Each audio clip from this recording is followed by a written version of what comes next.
E com isso, então, os líderes religiosos foram assumindo o poder, e hoje o que nós vemos? Pessoas que detêm o poder como se fossem as únicas autoridades, não é? E algumas pessoas até chamam para si essa responsabilidade, diz: quem manda aqui sou eu. E assim nós vemos em vários lugares, infelizmente, líderes que chamam para si o poder, quando a prerrogativa é do Espírito Santo, quando a prerrogativa de liderança é do cabeça da igreja, que é Jesus. E todos nós bem ajustados, não é isso que diz lá em Coríntios, todos nós bem ajustados, cada um com os seus dons, vamos servindo. Falaremos um pouco mais disso no próximo domingo. Portanto, meus queridos, é importante que saibamos dessas questões e olhemos para a palavra de Deus e entendamos que a palavra de Deus agora nos aproxima do próprio Deus, porque Jesus rasgou o véu.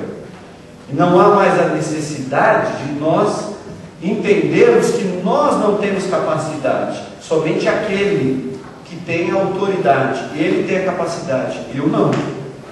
Isso não é bíblico. Todo aquele que tem o Espírito Santo de Deus tem capacidade, dada pelo próprio Espírito de Deus, e portanto em condições de atuar. Mas a essa altura é importante que nós façamos uma distinção entre o ministério do pastor, ou o ministério dos pastores, e o ministério pastoral da igreja.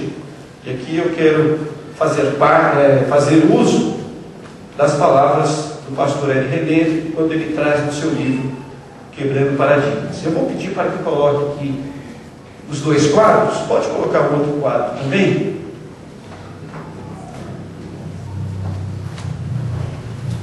Para que a gente possa então ampliar o nosso conhecimento sobre aquilo que nós estamos falando. Porque há uma diferença quando nós falamos do ministério do pastor ou ministério dos pastores, porque pode haver mais de um pastor numa igreja, e quando nós falamos do ministério pastoral da igreja. Então, quando nós falamos do ministério do pastor, e nós temos os textos bíblicos ali, que depois os irmãos podem confirmar, o pastor ele tem a responsabilidade pelo cuidado do rebanho. Sim, o pastor, ele é o escolhido de Deus para que possa pastorear, para que possa cuidar do rebanho. E tem vários textos bíblicos que confirmam isso, para que os líderes, os pastores, pastoreiem o rebanho que está entre vós. Cabe também a esse ministério do pastor o ensino da palavra. É o que temos feito. Cabe ao pastor então ensinar o seu povo, exortar o seu povo, ter o povo como um rebanho que possa ser levado a pastos verdejantes. Cabe a esse ministério a presidência geral da igreja.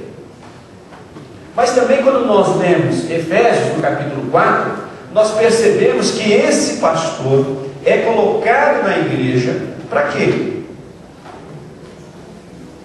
Para o aperfeiçoamento dos santos. Cabe a esse pastor equipar os santos. O Paulo diz lá na carta de Efésios, né, que Deus concedeu à igreja pastores, que mais? Doutores, mestres, não é? Visando o quê? Visando o aperfeiçoamento dos santos. Então a igreja de Jesus precisa sim ter um ministério, o ministério do pastor, o ministério dos pastores, a fim de que possa aperfeiçoar a igreja, equipar a igreja. Em outras palavras, pastores existem para colocar os santos em circulação. Ou seja, nós estamos aqui para exortar vocês mesmos da importância do serviço. Vocês precisam trabalhar, e não pastor trabalha. Vocês precisam trabalhar, e o pastor precisa trabalhar fazendo vocês trabalharem. Percebe como a Bíblia nos orienta? E quando o pastor faz esse processo, ou seja, leva os santos a trabalhar, leva os santos a circular, numa circulação acontece o quê? A mutualidade, a troca, não é isso? Quando você visita, você é abençoado e está abençoando. Quando você ora, você está intercedendo. Quando você ajuda, você está auxiliando alguém. Percebe? Há uma troca, que nós chamamos de mutualidade. E aí a igreja passa a pastorear-se uns aos outros. Por quê? Porque todos nós somos sacerdotes nesse sentido. Paulo, lá em 1 Tessalonicenses, no capítulo 5, ele vai dizer o que lá? Ele vai dizer, ele vai esclarecer a igreja, para que a igreja cuide ou ore por aqueles que presidem sobre vós. Ou seja, o pastor é aquele que preside sobre vós. Então, cuide dele, ore por ele. Não é? Lá em Tessalonicenses está escrito isso. Mas em seguida, o que ele fala? O apóstolo Paulo. Para que os crentes admoestem os insubordinados, consolem os desanimados, amparem os fracos. Isso é tarefa de quem? Da igreja. É da igreja.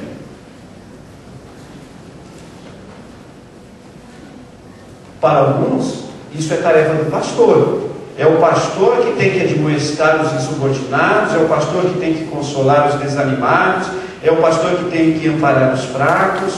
Isso é tarefa do pastor. Ele tem tempo, a igreja paga ele para isso. Só que esta não é uma visão bíblica. Esta visão nós adquirimos ao longo da história.